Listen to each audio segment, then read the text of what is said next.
Play on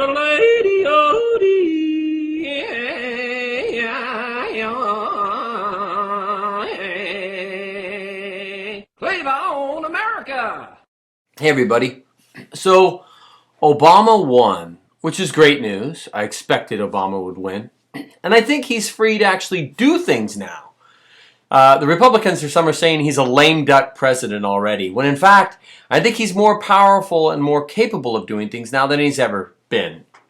Republicans are crying, wondering why in the world they lost. And the reason they lost is because Americans see Republicans as rude, mean, selfish, old, rich, white assholes.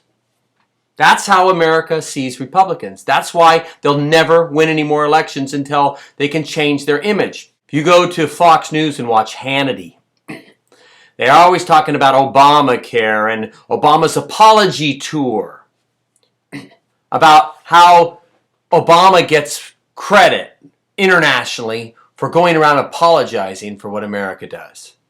I like that. I like that Obama would go on an apology tour. I don't consider that an insult. I think we owe a lot of apologies.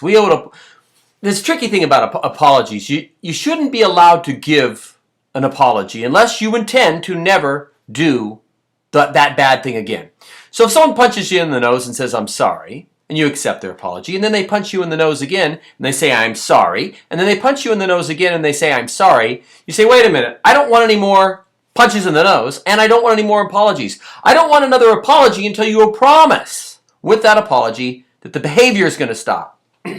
So it's tricky to apologize. How do we apologize for what's happening in Afghanistan? How do we apologize for what's happening in Syria? Not that that's any of our fault in Syria, but what should we be doing over there? And should we apologize for not participating in Bahrain? Tragedy over there, we're not mentioning a word about it. Maybe because our U.S. Navy's there? Not fair. But here's our biggest apology. The apology that we owe right now, Obama and America owes an apology to Iran. And let me tell you why. During the elections, during the debates before the election, Romney and Obama were boasting about who wanted to torture Iran most to make sure Iran never produced nuclear weapons. Oh, we've got sanctions. We put real sanctions on Iran, and we've destroyed their dollar. We're torturing them. We have really got them under a stranglehold. And Obama was even boasting about how tortured Iran is thanks to our policy.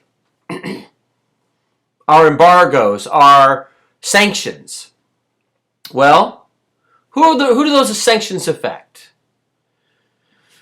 75 million Iranians. 75 million Iranians. How many of them are building the bomb? How many of them are talking tough? How many of them do we want to punish? Well, reality is there's probably, a half a dozen people? 20 people in Iran, the whole country, who are making the policy. I don't know how many, but let's say 20 people, even 100 people making the policy.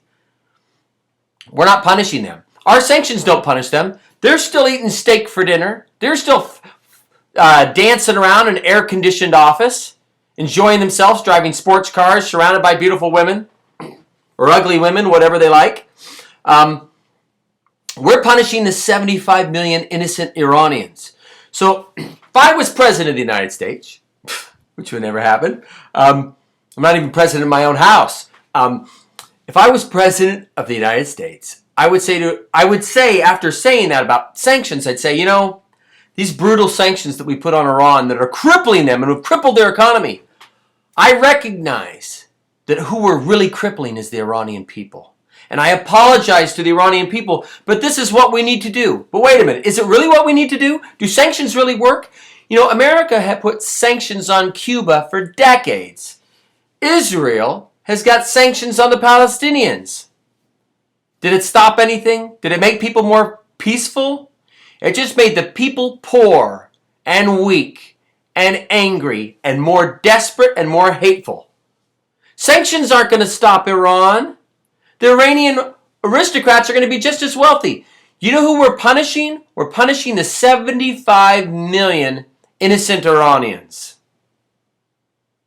So to stand up there and say, we're really sticking it to Iran. You should see the sanctions. You should see how we've destroyed their finances.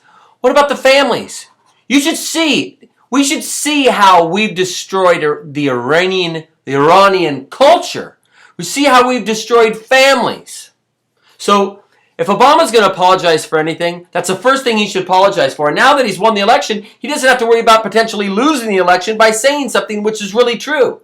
I'm sorry to the Iranian people that because your leaders have made these decisions, we have to get tough. And when we're getting tough, even though it may or may not be effective, we're getting tough and it's affecting you, the people, the families.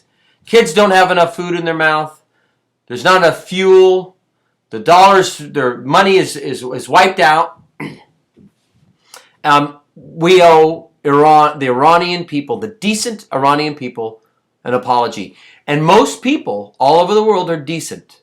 So 75 million people, millions and millions of decent people who are being tortured and punished by America because of our sanctions. And it's going to get worse, I suspect. Let me know what you think.